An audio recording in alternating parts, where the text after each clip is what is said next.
Les meilleures campagnes de jeux de rôle n'arrivent pas par hasard. Elles reposent toujours sur quelques éléments fondamentaux qui, quand ils sont bien posés, transforment une bonne idée en une aventure inoubliable. Et dans cette vidéo, je vais te partager les 6 éléments qu'on retrouve systématiquement dans les campagnes les plus réussies. Ceux qui donnent du sens, du rythme, des frissons et des conflits, sans t'obliger à écrire un roman avant chaque session. Contexte et thème forts. Donne à ta campagne une âme, une direction et un terrain fertile pour les histoires. Pour cela, définis un thème central fort dès la conception de la campagne. Il est ce qui relie tous les éléments, les personnages et les arcs narratifs. Il peut être à la fois philosophique, comme par exemple le libre arbitre contre le destin. Il peut être aussi moral, jusqu'où sont prêts tes joueurs à aller pour sauver les leurs. Ou alors, plus émotionnel, la chute et la rédemption.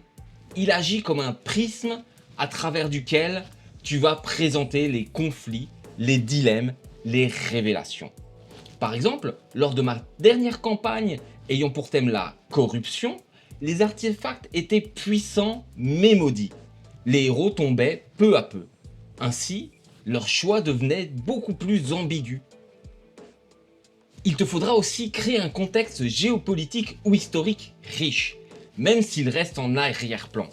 Les joueurs ne visitent peut-être jamais la capitale du royaume voisin, mais le fait qu'elle existe, qu'elle soit en guerre ou en paix, a un impact sur l'ambiance générale. Cela donne de la texture au monde, une impression de vie en dehors de l'action immédiate. Par exemple, la cité portuaire prospère car une ancienne alliance magique la protège. Ce détail donne du relief à chaque PNJ, chaque intrigue, chaque rumeur. Pour une entrée en matière, tu peux commencer par une situation claire, dynamique, mais avec une tension latente. Plutôt que vous êtes dans une taverne, préfère le baron vient d'être assassiné, les rumeurs courent et la ville est sur le point d'imploser. Tu veux que tes joueurs sentent qu'ils entrent dans une histoire en mouvement, pas une page blanche. Cela rend les enjeux plus concrets et attire l'attention dès la première session. Utilise aussi des questions dramatiques implicites comme moteur narratif. C'est la grande inconnue qui pousse à l'exploration et nourrit les arcs secondaires. Par exemple, pourquoi les anciens d'eux ne répondent-ils plus? Ou alors, qui contrôle réellement la guilde des mages? Tu peux semer des indices progressivement pour maintenir le mystère et créer un fil rouge naturel. Il te faudra aussi adapter ton ambiance à ton thème et à ton groupe. Une ambiance sombre nécessitant un univers oppressant, des PNJ moralement ambigus et des rituels oubliés. Quand au contraire, une campagne épique demandera des cités grandioses, des prophéties et des guerres imminentes. Une petite astuce pour toi MJ est de résumer ton ambiance en 3 mots. Brumeux, ancien, instable ou coloré, politique, étrange, etc. Cela t'aidera à rester cohérent dans ta narration. Mais ça ne s'arrête pas là. Il faudra prévoir des leviers d'accroche émotionnels pour chaque joueur. Ainsi, tu peux créer des liens personnels entre le contexte global et le background individuel. Par exemple, un joueur joue un orphelin.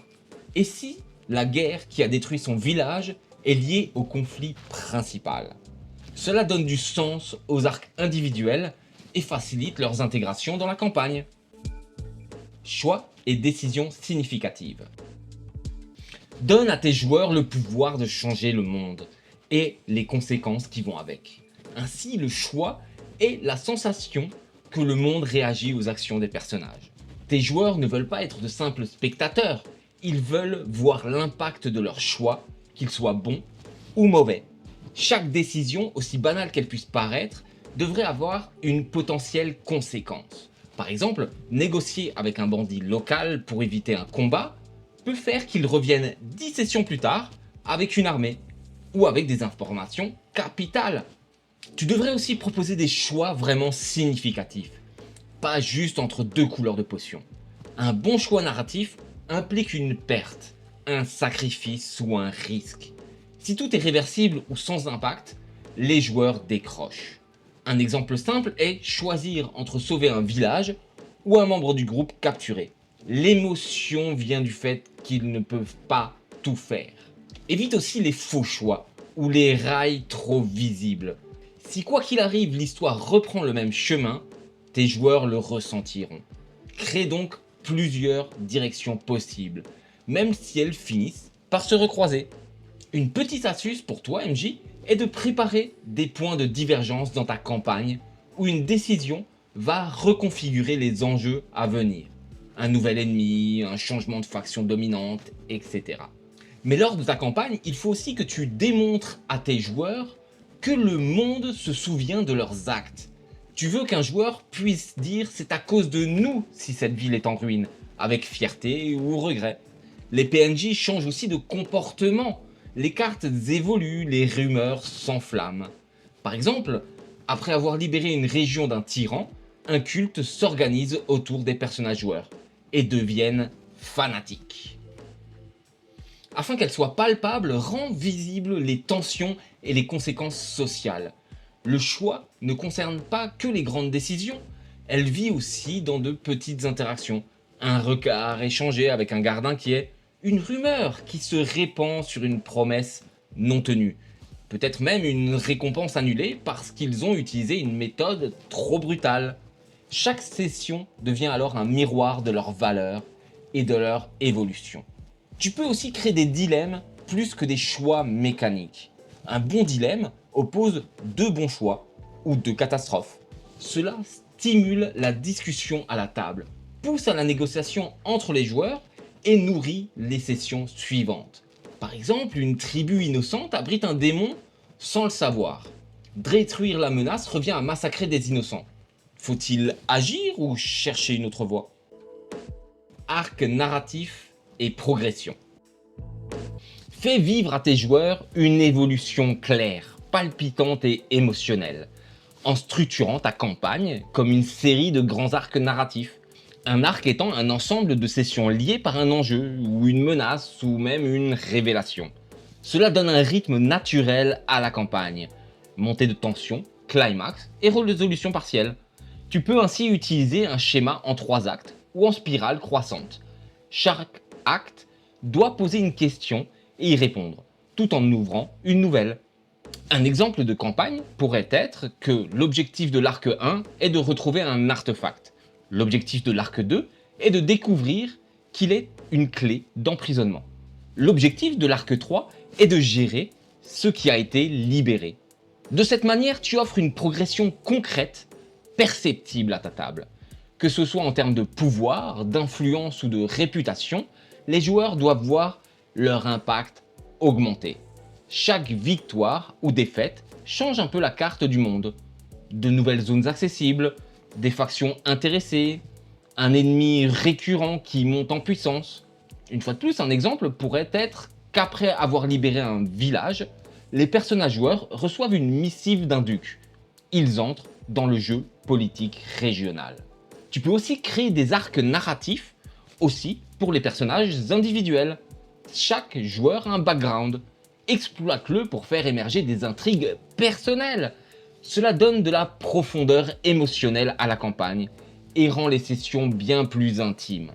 Une astuce pour toi, MJ, est de penser à un moment de vérité pour le joueur, où son personnage devra choisir entre 2 chemins de vie. Un autre exemple serait qu'un paladin découvre que son ordre a commis un génocide il y a un siècle. Va-t-il le cacher? Peut-être quitter l'ordre? Ou alors demander justice? Mais joue aussi sur les ruptures de rythme. Une campagne ne doit pas être une courbe constante. Varie entre tension extrême et session de repos. Ça rend les pics narratifs bien plus puissants. Un autre exemple serait qu'après un siège éprouvant, tu proposes une session centrée sur une fête locale, pleine de révélations sociales et de mystères plus subtils. Mais sème aussi des graines dès le début de l'histoire, pour les récolter bien plus tard. Les meilleurs moments viennent souvent d'éléments oubliés qui reviennent plus tard sous une nouvelle lumière. Utilise d'anciens PNJ, des objets, des lieux ou phrases entendues au détour d'un dialogue pour créer un effet tout était lié. Par exemple, une chanson entendue dans un port tout au début de l'aventure, s'avère être un rituel de contrôle magique dans le dernier acte. Environnement vivant et mystère. Pour ta campagne, crée un monde qui respire, évolue et garde ses secrets. Ton monde doit continuer à vivre, même sans les joueurs. Cela veut dire que les factions s'affrontent, les saisons changent, les rumeurs circulent, même si tes joueurs n'y prêtent pas attention. Ça donne une impression d'authenticité et d'enracinement. Les joueurs ne sont pas au centre de l'univers, mais ils peuvent en devenir les catalyseurs. Par exemple, pendant que les personnages joueurs explorent un tombeau, un empire voisin annexe un royaume. À leur retour, les cartes ont changé. Mais fait aussi évoluer les conséquences visibles de leurs actions dans l'environnement. Une région qu'ils ont sauvée peut devenir un repère de réfugiés ou une zone de pèlerinage. A l'inverse, une ville abandonnée à son sort se dégrade, tombe sous la coupe d'un nouveau pouvoir ou disparaît entièrement. Par exemple, après que tes joueurs aient détruit un artefact corrupteur, les plantes poussent différemment. Les animaux réapparaissent et les gens rêvent de choses étranges. Mais tu dois aussi créer du mystère. Ne dis surtout pas tout de suite. Un monde captivant, c'est un monde où il reste des zones d'ombre. N'hésite surtout pas à créer des mythes contradictoires, des personnages non-joueurs menteurs ou des artefacts incompris. Comme par exemple une tour existant sur toutes les cartes, mais personne ne s'en souvient. Des ruines émettent des sons chaque pleine lune, mais personne ne sait pourquoi. Utilise aussi des éléments vivants et réactifs, même dans le décor. Une forêt enchantée réagit aux émotions des personnages joueurs. Un village semble ignorer le temps. Une mer se calme à chaque éclipse. Ce genre de détails renforce l'immersion et nourrit les questions. Un dragon pourrait très bien dormir dans un volcan, mais son sommeil agit sur la météo et la fertilité des terres autour. Ça crée une tension invisible mais permanente. Ainsi, il faut mélanger information et incertitude pour créer une ambiance intrigante. Donne à tes joueurs des pistes, mais jamais toutes les clés. Incite-les à observer, à enquêter, à tester et à douter. Par exemple, une prophétie les concerne, mais ils ne savent pas s'ils doivent l'accomplir ou la briser. Chaque PNJ a une interprétation différente de son sens.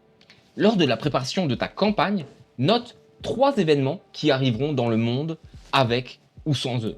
Cela donne du réalisme et te permet d'introduire des surprises qui ne dépendent pas de la présence de tes joueurs. Ça renforce l'idée que le monde avance tout seul et que leurs choix ou retards ont un prix. Équilibre entre préparation et anarchie. Prépare tes sessions juste ce qu'il faut pour que l'imprévu soit fun, pas paniquant. Ainsi, prépare des fondations solides, pas une autoroute scénarisée. Tu devras donc connaître tes lieux, tes factions, tes enjeux principaux, mais ne scénarise pas chaque pas de tes joueurs. Ainsi, les éléments préparés pourront être réutilisés ou déplacés selon leur choix. Par exemple, tu prépares 3 donjons, mais tu ne décides pas à l'avance lequel ils visiteront. C'est leur interaction avec le monde qui déclenche celui qu'ils utiliseront. Mais privilégie aussi des briques modulaires plutôt qu'un script figé. Ainsi, tu crées des scènes, des dialogues types, des PNJ ou des événements que tu peux insérer selon le contexte. Ça te permet d'improviser en gardant de la cohérence et du rythme. On a tous un marchand louche, un messager paniqué ou un tremblement de terre sous la main. Ces 3 éléments peuvent être déclenchés à tout moment si tu sens une baisse de tension. Prépare aussi tes tensions et non les résolutions qui en découlent. Prépare des conflits entre les factions et des rivalités latentes. Mais ce sont les joueurs qui doivent décider comment les tensions évoluent et à quel prix. Par exemple, 2 guildes veulent le contrôle d'un marché magique. Tu connais leur motivation, mais tu ignores qui les personnages joueurs soutiendront ou s'ils créeront une 3e option. Fais le deuil de l'ordre et accepte que le chaos fait partie intégrante de l'aventure. Les meilleures scènes viennent parfois d'une décision imprévue, absurde ou brillante d'un joueur. Ne freine surtout pas leur élan créatif, mais rebondis dessus en gardant le ton de ta campagne. Par exemple, il décide de négocier avec un démon en plein rituel. Tu n'avais rien prévu pour ça? Improvise une personnalité et crée un pacte foireux. N'oublie pas de noter ce qui émerge spontanément pour pouvoir le réutiliser plus tard. Un PNJ inventé à la volée ou une blague devenue récurrente, voire même un détail anodin, peut devenir un élément narratif majeur. Je te conseille de noter après chaque session 3 choses improvisées que tu veux approfondir. Par exemple, une clé trouvée dans un grenier pourrait ouvrir un sanctuaire oublié. Tu le construiras plus tard, mais maintenant il a une vraie valeur. Rappelle-toi que les deux éléments majeurs sont la préparation et l'improvisation car ils créent une liberté maîtrisée. L'objectif n'est pas de tout contrôler, mais de pouvoir improviser sans perdre la cohérence de ton univers. Plus tu maîtrises tes grands actes, plus tu peux te lâcher dans les détails. Et plus les joueurs auront l'impression d'être dans un monde fluide, riche et réactif. Équipe et interaction entre joueurs. Pour cela, construis un groupe qui veut jouer ensemble, pas juste en parallèle. Car les relations entre les personnages sont une matière narrative à part entière. Encourage donc les backgrounds interconnectés, que ce soit des anciens camarades, des ennemis réconciliés ou même des dettes non réglées. Si tes joueurs ne veulent pas que leurs personnages se connaissent au départ, crée des occasions pour qu'ils construisent des liens en jeu.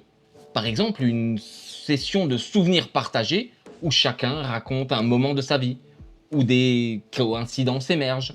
Mais fais aussi de l'interaction entre les joueurs un moteur de la campagne, créant ainsi des situations où ils doivent s'écouter, négocier, se faire confiance ou se confronter. Mets donc en scène des dilemmes collectifs qui les obligent à choisir en groupe. Par exemple, ils doivent décider à l'unanimité qui devient le gardien d'un artefact dangereux. Aucun vote n'est possible, c'est l'accord ou le conflit. Mais il faut que tu évites aussi le jeu solo en groupe. Un personnage joueur qui agit toujours seul ou en opposition permanente peut casser la dynamique de ton groupe. Établis dès le début une règle. Le groupe est au centre du jeu et trouve des moyens d'intégrer les solitaires. Une petite astuce pour cela est de faire en sorte qu'un secret d'un joueur ne soit compréhensible qu'avec l'aide d'un autre. Tu peux aussi utiliser les tensions interpersonnelles comme catalyseur d'émotions, mais jamais comme obstacle à la table. Le conflit en jeu est sain, s'il est clair qu'il ne déborde pas hors jeu. Mets en place une session zéro ou un contrat social clair pour éviter les malentendus. Un exemple est un prêtre qui veut exorciser un esprit. Une sorcière veut le comprendre. Le débat est roleplay, pas personnel. Gratifie les interactions émotionnelles en récompensant la coopération, le soutien et la vulnérabilité entre personnages. Cela donne une vraie place aux relations. Une déclaration d'amitié ou un pardon sincère peut être aussi fort qu'un combat. Par exemple, après la mort d'un PNJ proche, les personnages joueurs écrivent ensemble une chanson ou un serment, et cela crée un moment marquant du groupe, scellant ainsi leur amitié. Ce qui fait la force d'une grande campagne, ce n'est pas un seul ingrédient magique, c'est une alchimie entre le monde, les joueurs, l'histoire et ta capacité à improviser sans perdre le fil. Si tu prends le temps de poser ces 6 fondations, crois-moi, tu tiens entre tes mains de quoi transformer chaque session en souvenir épique. Et plus encore, tu crées une aventure que tes joueurs veulent continuer, ont peur de voir finir et dont ils parlent encore des années après. Dis-moi en commentaire quel est selon toi l'élément qui te manque le plus aujourd'hui dans tes campagnes. J'en ferai peut-être un point spécifique et une vidéo qui y sera dédiée. Et si cette masterclass t'a aidé, abonne-toi à la taverne et clique sur le pouce. C'est le meilleur moyen que je puisse continuer à t'en préparer d'autres. À très vite et d'ici là, que les dés fassent trembler le destin.